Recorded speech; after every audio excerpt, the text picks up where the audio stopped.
ఉమ్మడి వరంగల్ జిల్లాలో first phase లో 503 సర్పంచ్ స్థానాలకు పోలింగ్ జరుగుతోంది. 1784 మంది అభ్యర్థులు పోటీలో ఉన్నారు. 52 సర్పంచ్ స్థానాలు ఏకగ్రీవమయ్యాయి.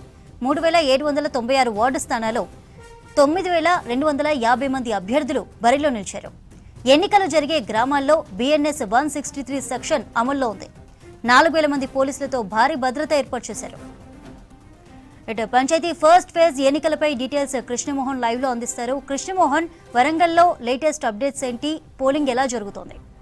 చంద్రిక, వరంగల్ ఉమ్మడి జిల్లా వ్యాప్తంగా 23 మండలాలలో 503 గ్రామ పంచాయతీలో పోలింగ్ జరుగుతుంది. ఉదయం నుంచి కూడా పోలింగ్ కేంద్రాలన్నీ కూడా సందడి నెలకొన్నాయి. మనం అర్బన్, రూరల్ రెండింటినిగా చూస్తే అర్బన్లో ఎప్పుడు కూడా పోలింగ్ శాతం చాలా తక్కువ ఉంటుంది. రూరల్లో జనరల్గా పోలింగ్ శాతం ఎక్కువ ఉంటుంది. అందులోనూ గ్రామ పంచాయతీలకు సంబంధించినటువంటి లోకల్ బాడీ ఎలక్షన్స్లలో కూడా ప్రతి ఓటును చాలా కీలకంగానే భావిస్తారు. గెలుపు ఓటములు కూడా 10-20 ఓట్ల తేడాతోటి చాలా గ్రామ పంచాయతీలలో ఫలితాలన్నీ తారుమారు చేస్తాయి. అందుకనే అభ్యర్థులు కూడా ప్రతి ఓటర్ను ఓటు హక్కు వినియోగించుకునేలాగా పోలింగ్ కేంద్రాలకు తరలిస్తుంటారు. సహజంగా గ్రామీణ ప్రాంతాల్లో ఓటింగ్ సంబంధించిన శాతం కూడా చాలా ఎక్కువగా నమోదవుతుంది. ప్రస్తుతం మనం ఉన్నది కూడా వర్ధనపేట మండలంలో ఉన్నటువంటి ఇల్లంద గ్రామ పంచాయతీ. ఇది మేజర్ గ్రామ పంచాయతీ. ఇందులో 14 వార్డులు ఉన్నాయి. 5400 మంది ఓటర్లు ఉన్నారు. ఉదయం నుంచి కనుక ఓటింగ్ సరళి కనుక మనం చూసుకుంటే ఉదయమే 9 గంటల వరకు చూస్తే దాదాపు 1200 ఓట్లు నమోదయ్యాయి. అంటే దాదాపుగా 23% వరకు కూడా పోలింగ్ శాతం నమోదైంది. క్రమంగా చూస్తే ఓటర్లు వచ్చే సంఖ్య కూడా చాలా ఎక్కువగా ఉంది. ఉదయం 7 గంటల నుంచి 8 గంటల వరకు అయితే మంచు ఎక్కువగా ఉంది, చలి తీవ్రత కూడా ఎక్కువగా ఉంది. కానీ ఇప్పుడు కొంత చలి తగ్గింది, పొడి వాతావరణం పెరిగిందని చెప్పచ్చు. దీంతో చాలామంది ఓటు హక్కు వినియోగించుకునేందుకు వస్తున్నారు. ప్రధానంగా వ్యవసాయ పనులు కావచ్చు, వివిధ పనుల కోసం వెళ్ళే వాళ్ళంతా కూడా ఉదయమే వచ్చి తమ ఓటు హక్కు వినియోగించుకొని వెళ్తుంటారు. జనరల్ ఎలక్షన్స్లో అయితేనేమో సాయంత్రం వరకు ఓటు వేసే అవకాశం ఉంటుంది. కానీ పంచాయతీ ఎలక్షన్స్ సంబంధించి 7 గంటలకు ప్రారంభమైతే 1 గంట వరకు మాత్రమే ఓటు వేసే అవకాశం ఉంటుంది. కాబట్టి ఆ నిర్ణీత సమయంలోనే తమ ఓటు హక్కును వినియోగించాల్సి ఉంటుంది. అందుకనే ఇక్కడికి వచ్చేటువంటి వాళ్ళు కూడా ఉదయం నుంచి పోలింగ్ కేంద్రాల దగ్గర ఎక్కడ చూసినా కానీ ఓటర్లు బారులు తీరి కనిపిస్తున్నారు. అయితే జనరల్ ఎలక్షన్స్ ఈవీఎంల మీద జరుగుతాయి. కానీ పంచాయతీ ఎలక్షన్స్ వరకు వచ్చేసరికి ఏమో బ్యాలెట్ పేపర్ మీద జరుగుతుంది. బ్యాలెట్ పేపర్లో కూడా సర్పంచ్కి సంబంధించినటువంటి వాళ్ళు కావచ్చు, వార్డు మెంబర్గా పోటీ చేసే వాళ్ళ సంబంధించినటువంటి అభ్యర్థుల పేర్లు ఏవి ఉండవు. కేవలం సీరియల్ నెంబరు, అదేవిధంగా వాళ్ళకు సంబంధించినటువంటి ఎలక్షన్ కమిషన్ కేటాయించినటువంటి గుర్తు మాత్రమే ఉంటుంది. స్వస్తిక్ గుర్తు ద్వారా ఏదైతే ఎవరికి అభ్యర్థికి తాము ఓటు వేయాలనుకుంటున్నారో ఆ ఓటును వేయాల్సి ఉంటుంది. అందుకోసమే ఈ ఓటుకు సంబంధించినటువంటిది జనరల్గా ఈవీఎంలో అయితే మొరాయించడము, టెక్నికల్ సమస్యలు ఇవన్నీ వస్తాయి. కానీ బ్యాలెట్ తోటి జరిగేటువంటి పోలింగ్ కాబట్టి ఎక్కడ అలాంటి ఇబ్బంది ఉండదు. పోలింగ్ కేంద్రాల దగ్గర కూడా మొత్తం సందడి నెలకొంది. మనం ఓవైపు పోలింగ్ కేంద్రాల దగ్గరనేమో ఇట్లా ఓటు వేసే వాళ్ళతోటి ఓటర్లు క్యూ లైన్లలో కనిపిస్తున్నారు. కానీ పోలింగ్ కేంద్రాల బయటకు వెళ్తే మాత్రం అభ్యర్థులు కావచ్చు, వాళ్ళకి సంబంధించినటువంటి మద్దతుదారులు కావచ్చు, వాళ్ళంతా కూడా ఓటర్లను తమకు ఓటు వేయమంటూ కూడా అక్కడ అడుగుతున్నటువంటి దృశ్యాలు కావచ్చు. సేమ్ టైంలో కొంతమందిని ప్రభావితం చేసే ప్రయత్నాలు చేస్తున్నారు. ఓటర్ స్లిప్ కావచ్చు, లేదా ఓటర్లు గుర్తింపు కార్డుకు సంబంధించినటువంటి 12 రకాలైనటువంటి గుర్తింపు కార్డులు ఉన్నాయి. అవి ఏవి తీసుకొచ్చినా కానీ ఓటు వేయడానికి అవకాశం ఉంటుంది. ప్రస్తుతం అయితే సమస్యాత్మక గ్రామాలు కావచ్చు, లేకపోతే మిగతా ప్రాంతాలలో కూడా పోలీసులు భారీ బందోబస్తు ఏర్పాటు చేశారు. వచ్చిన వాళ్ళను క్యూ లైన్లలో ఓటు వేయడానికి. అంటే మీరు ఎలక్షన్స్లో ఎన్నిసార్లు ఇప్పటివరకు ఓటు చేశారు? ఈ గ్రామ పంచాయతీలో ఎప్పుడైనా వేసారా? ఇదే ఫస్ట్ టైం? గ్రామ పంచాయతీలో ఇదే ఫస్ట్ టైము. సీఎం ఎలక్షన్లో వేసినా కానీ గ్రామ పంచాయతీలో ఇదే ఫస్ట్ టైం. ఎట్లా ఉంది పంచాయతీ ఎలక్షన్స్ అనగానే ఓటు వచ్చే వాళ్ళు క్యూ లైన్లు ఇదంతా ఎట్లా ఉంది? ఎంతసేపు అయింది మీరు వచ్చి? మేము వచ్చి అర్ధగంట అవుతుంది. తొందరనే అయిపోతుంది. చాలా మంది వచ్చిళ్ళు.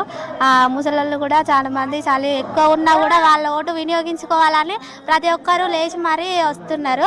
అట్లా మంచిగా అనిపిస్తుంది. ఇల్లందరూ మంచి పండగ వాతావరణం కనిపిస్తుందని అనుకుంటున్నా. జనరల్గా సర్పంచ్ ఎలక్షన్స్ అంటే లోకల్కి సంబంధించినటువంటి అంశాలు ఉంటాయి. ఎట్లా ఉంటాయి మీ ఊరికి సంబంధించిన ప్రచారాలు కానీ ఉన్నాయి? ఎట్లాంటి అభ్యర్థిని, ఏ క్వాలిటీస్ చూస్తుంటారు? క్వాలిటీస్ అంటే ఊరికి మంచిగా పనులు చేసే వాళ్ళను ఎన్నుకోవాలని మేము అనుకుంటున్నాం. అందరూ అదే పద్ధతిలో ఉన్నారని నేను అనుకుంటున్నాను. అమ్మ, ఎట్లుంది మీ ఊర్లో ఓటు వేయడానికి? ఎంతసేపు అయింది? ప్రస్తుతం అయితే ఇదివరకు వేసారమ్మా మీరు? ఇదే ఫస్ట్ టైం? ఇదే ఫస్ట్ టైం సర్పంచ్. ఇప్పుడు బ్యాలెట్ మీద వేయాలి, తెలుసా? ఇది తెలుసుకున్నాం, ఎట్లా వేయాలో తెలుసుకొని వేస్తున్నాం. తెలుసుకున్నారు ఎట్లా? సో చాలా మందికి ఎందుకంటే ఓటు బ్యాలెట్ పేపర్ మీద వేయాల్సి ఉంటుంది కాబట్టి ఎలా వేయాలి, ఏ విధంగా వేయాలి అనే దాని మీద కూడా వాళ్ళకు చాలా మందికి అవగాహన కల్పించారు. వచ్చిన వాళ్ళను క్యూ లైన్లలో ఓటు వేయడానికి లోపలికి పంపిస్తున్నారు. అయితే ప్రస్తుతం చూస్తే గ్రామీణ ప్రాంతాలకు సంబంధించినటువంటి ఎన్నికలు కాబట్టి భారీ సంఖ్యలోనే ఓటర్లంతా కూడా క్యూ లైన్లలో వచ్చి నిలబడుతున్నారు, తమ ఓటు హక్కును వినియోగించుకుంటున్నారు. ఓటు వేసేదానికి కూడా 2 ఓట్లు ఉంటాయి ప్రతి ఒక్కరికి కూడా. ఒకటేమో సర్పంచ్ ఎన్నికకు సంబంధించి ఉంటుంది, అదేవిధంగా వార్డు మెంబర్కి సంబంధించి కూడా ఉంటుంది. ఎంతమంది ఇప్పుడు ఈ గ్రామానికి సంబంధించి చూస్తే ఇల్లందలో 14 వార్డులు ఉన్నాయి. 14 వార్డులకు కూడా 14 పోలింగ్ బూత్లు ఏర్పాటు చేశారు.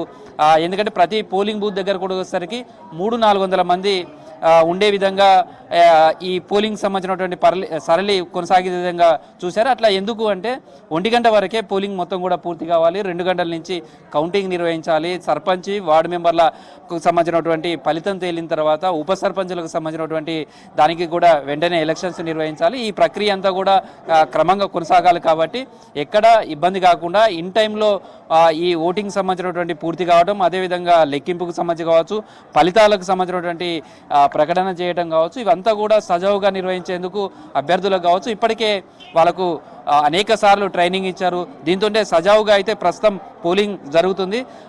ఏజెన్సీ ప్రాంతాలకు సంబంధించినటువంటి ఇటు మేజర్ గ్రామ పంచాయతీలుగా ఉన్నటువంటి ములుగులో ఉన్నటువంటి ఏటు నాగరం కావచ్చు, అదేవిధంగా ప్రస్తుతం ఇక్కడ ఉన్నటువంటి ఇల్లందు కావచ్చు, అదేవిధంగా హన్మకొండ జిల్లాలో ఉన్నటువంటి కమలాపూరు, ముల్కనూరు, ఇవన్నీ కూడా మేజర్ గ్రామ పంచాయతీలు. ఇక్కడ 5,000కు పైగా ఓటర్లు ఉన్నారు. మిగతా చోట్ల అయితేనేమో 1000-2000 వరకు ఉన్నటువంటి గ్రామ పంచాయతీలు ఉన్నాయి. అక్కడ మాత్రం తొందరగా ఓటింగ్ సంబంధించినటువంటి పూర్తి అయ్యే అవకాశం ఉంది. మేజర్ గ్రామ పంచాయతీలలోనే ఎక్కువ ఓటింగ్ సంబంధించినటువంటి పూర్తి కావడానికి ఎక్కువ ఈ పోలింగ్ స్టేషన్లను కూడా ఏర్పాటు చేశారు, పోలింగ్ బూత్లను ఏర్పాటు చేశారు. అయితే మొత్తంగా చూస్తే గత ఏడాది వరంగల్ జిల్లాకు సంబంధించి చూస్తే 91% గ్రామీణ అంటే గ్రామ పంచాయతీ ఎలక్షన్లలో ఓటింగ్ శాతం నమోదైంది. ఈసారి మాత్రం దానికంటే మించి 95% వరకు కూడా పోలింగ్ నమోదయ్యే అవకాశం ఉందనేది అధికారులు అంచనా వేస్తున్నారు. ఈసారి ఎందుకంటే ఉదయం నుంచి చూస్తున్నటువంటి పోలింగ్ సరళి కావచ్చు, ఇదంతా కూడా చూస్తే గత గ్రామ పంచాయతీ ఎన్నికల కంటే కూడా ఈసారి ఎక్కువ మంది ఓటు హక్కు వినియోగించుకునే అవకాశం ఉన్నది అనేది భావిస్తున్నారు. సేమ్ టైంలో ఈసారి చాలా చోట్ల చూస్తే ప్రచారాలు కావచ్చు, వినూత్నమైనటువంటి ప్రచారాలు జరిగాయి. బాండ్ పేపర్స్ను తోటి వాళ్ళంతా కూడా అభ్యర్థులు ఈసారి ప్రచారం చేశారు. గ్రామాలలో తాము ఎన్నికైతే ఏ విధంగా అభివృద్ధి చేస్తామంటూ కూడా ఓటర్లకు తెలిపే ప్రయత్నం చేశారు. సేమ్ టైంలో ఓటర్లు కూడా ఈసారి చైతన్యం కనిపించింది. తమ ఇళ్ల ముందునే బోర్డులు పెట్టుకున్నారు, ఇక్కడ ఓట్లు అమ్మబడవు, నిజాయితీగానే మేము ఓటు వేస్తామంటూ కూడా బోర్డులు పెడుతూ తమ ఓటర్ చైతన్యాన్ని కూడా ఇక్కడ తీసుకొచ్చే ప్రయత్నం చేశారు. అయితే ఏకగ్రీవానికి సంబంధించి కూడా మొత్తం మొదటి ఫేజ్లకు సంబంధించి కూడా 555 గ్రామ పంచాయతీలు జరుగుతుంటే 53 చోట్ల ఏకగ్రీవం అయ్యాయి. చాలా చోట్ల కూడా ఏకగ్రీవం కోసం అనేక ప్రయత్నాలు జరిగినప్పటికీ కూడా వేలంపాట కావచ్చు అట్లాంటివి జరిగే టైంలో కూడా అధికారులు వాటి మీద దృష్టి సారించారు. అలాంటివి జరగకుండా కూడా కఠినమైనటువంటి చర్యలు తీసుకుంటామని కూడా హెచ్చరించిన నేపథ్యంలో కూడా ఎక్కడ కూడా ప్రలోభాలు లేకుండా ఓటు హక్కును వినియోగించుకునే విధంగా కూడా చర్యలు తీసుకున్నారని చెప్పచ్చు. మొత్తంగా అయితే వరంగల్ ఉమ్మడి జిల్లా వ్యాప్తంగా ఒకటి ఇటు వరంగల్, హన్మకొండ, అదేవిధంగా జనగామ, ఇటు మహబూబాదు, జయశంకర్, భూపాలపల్లి జిల్లా, ములుగు 6 జిల్లాల పరిధిలో కూడా 23 మండలాలలో ఈ పోలింగ్ అయితే చాలా ప్రశాంతంగా జరుగుతుంది. ఇప్పటి వరకు ఎక్కడ చిన్నపాటి చెదురుముదురు సంఘటన కూడా చోటు చేసుకోలేదు చంద్రిక.